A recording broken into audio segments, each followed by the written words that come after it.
আসসালামু আলাইকুম। চলে আসলাম আরও একটি নতুন ব্লগ নিয়ে আপনাদের সামনে। আর আজকের ব্লগটা একেবারে আলাদা। আমি যাচ্ছি ঠিক মুন্সিগঞ্জের লালন মেলার ওই স্থানটিতে, যে স্থানটিতে আর কি লালনের মেলা হয়। তো রাস্তাঘাটে যাই আর টুকটাক আপনাদের সাথে কিছু জিনিস শেয়ার করি আর কি। আর রাস্তাঘাট তো দেখবেনই। তো এটা হচ্ছে ঠিক, আপনারা যদি কেউ যেতে চান, একেবারে সোজা একটা অ্যাড্রেস। আপনারা সাপড়াচর বা বালুচর বাজারের নাম শুনছেন, ওইখান থেকে যে কাউকে বললেই হইব, মানে পথ দেখিয়ে দিবে, মানে এইভাবে যাওয়া লাগবে। তো ইজি একটা জিনিস, সেটা হচ্ছে মুন্সিগঞ্জ বালুচর বাজার, ওই দিক দিয়ে আর কি যাওয়া লাগে, যেটা হচ্ছে লালনের মেলা হয় ওইখানে বছর একবার না দুইবার। তো একটু ইচ্ছা হইলো আপনাদের সাথে ওই জায়গাটা দেখে, একবার দেখাইছিলাম কিন্তু আরেকবার যাইতে মন চাইতেছে, এর জন্য আর কি গেলাম। রাস্তাটা খুবই সুন্দর, মানে একেবারে বলা যায় অপরূপ একটি সবুজের ভরপুর। আর ঠিক সাইডে হচ্ছে একটা খাল, যে খাল দিয়ে আর কি পানি টানি যায়। বর্ষার মৌসুমটা খুবই সুন্দর লাগে, কিন্তু যখন পানি কমে যায় তখন অতটা মানে সুন্দর লাগে না বলতে গেলে। তো আসলে অনেকটা দূর বলতে গেলে, যারা গুলিস্তান থেকে আসতে চান তারাও আসতে পারবেন, যারা কেরানীগঞ্জ থেকে আসতে চান তারাও পারবেন, যারা দূর থেকে আসতে চান তারাও পারবেন। একেবারে একটা অন্যরকম ব্লগ নিয়ে আপনাদের সামনে উপস্থিত হইলাম। আর সব জায়গাতেই অটো খেলামেলা, দ্য পাওয়ার অফ অটোমেশন। তো বাইক টেক নিয়ে টুকটাক খুঁটিনাটি আপনাদের সামনে আমি কম বেশি কোনো না কোনো কিছু জিনিস শেয়ার করি। তবে আজকের বিষয়টা একটু অন্যরকমভাবে তুলে ধরলাম, কারণ যতটুকু আমার সম্ভব হয় আমি চেষ্টা করি আপনাদেরকে একটা বাইকে কিভাবে ভালো রাখা যায় সেই দিকটার চেষ্টা করি। তবে সামনে আরও ব্লগ পাবেন আমার, যে বাইকের যে চাকাগুলো আছে ওগুলো চেঞ্জ করব, তারপর ক্লাস প্লেট।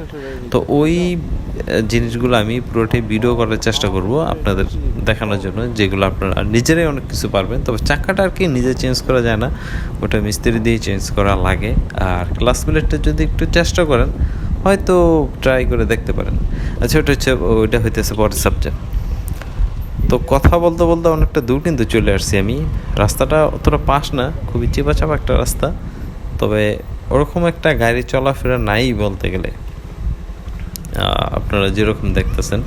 কারণ এইটা হচ্ছে গ্রামের একটা রাস্তা, গ্রামে এমনিতেই গাড়ি ঘোড়া কম চলে, গাড়ি ফেলেছি, গাড়ি টাড়ি আর কি কম চলে। এইদিকে হয়তো মিশুক টিশুকটা আর তারপরে অটোরিক্সা এগুলো আর কি একটু বেশি চলে। তো আমি প্রায় কাছাকাছি চলে আসছি, যেখানে মেলাটা হয় ওই জায়গাটায় কাছাকাছি। আর আপনারা বাইক নিয়ে অবশ্যই যেতে পারবেন, খুবই সুন্দর একটা চমৎকার একটা পরিবেশ। মেলা দেখতে না যান, মেলার জায়গা দেখতে না যান, কিন্তু অন্য জায়গা আপনারা দেখতে পারবেন, যেটা হইতেছে মুন্সিগঞ্জের একেবারে অপরূপ সৌন্দর্য। ঠিক ডাইনে যাওয়ার একটা রাস্তা আছে, ওই যে সোজা ওইখান দিয়ে হচ্ছে একটি মাঠ। তো ওইদিকে না যাই, আমি একটু বাইকটা পার্কিং করি, মানে এই সাইডে আপাতত রাখি। এটা মানে মেলার সময় লালন টালন আসেই, সে আঙ্গি ভাঙ্গি, মানে এগুলো এই একটা খাওয়া যাওয়ার জিনিস আমার কাছে অতটা ভালো লাগে না। তবে জায়গাটা ভালো লাগে, যে জায়গাটি এখন আমি আপনাদেরকে ঘুরে ঘুরে দেখাবো। এই হচ্ছে লালনের মেলার ভিতর দিকটা, খুবই সুন্দর। আর বেশিরভাগ জায়গার মধ্যেই দেখতে পারবেন বট গাছ, অনেকটা বট গাছ আছে। তারপর কিছু একতারা চিহ্ন দেওয়া আছে, তারপর একটা টিনের ঘর আছে, যে ঘরে আর কি তারা কথাবার্তা বলে, আর অনেক কিছু বিষয় নিয়ে আলোচনা করে। আর কিছু জায়গা আছে, ওই জায়গার মধ্যে আর কি গান টান বাজানো হয়। তবে এইগুলো আমাদের জন্য ভালো না, যারা মুসলমান আছেন তাদের জন্য এই জিনিসটা খুবই খারাপ। আর এদিকে দেখতেছেন বাচ্চা কাচ্চারা সুন্দর দোলনা খাইতেছে।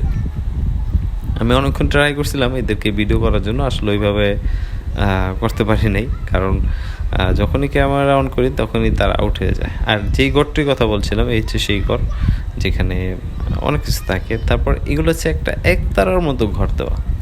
তো বাইক নিয়ে অনেক সময় অনেক ট্যুর দেওয়া হয়, বাট আপনাদেরকে ওরকমভাবে কিছু দেখানো হয় না। তো আমি যতটা পারলাম এই জিনিসটা দেখালাম, আসলে ভিতরে কী আছে না আছে। ভালো লাগলে চ্যানেলটা সাবস্ক্রাইব করতে পারেন, লাইক কমেন্ট শেয়ারও দিতে পারেন। আপাতত এখান থেকে বিদায় নিচ্ছি, আপনাদের সাথে পরবর্তী যে কোনো ব্লগে দেখা হবে ইনশাল্লাহ। আল্লাহ হাফেজ।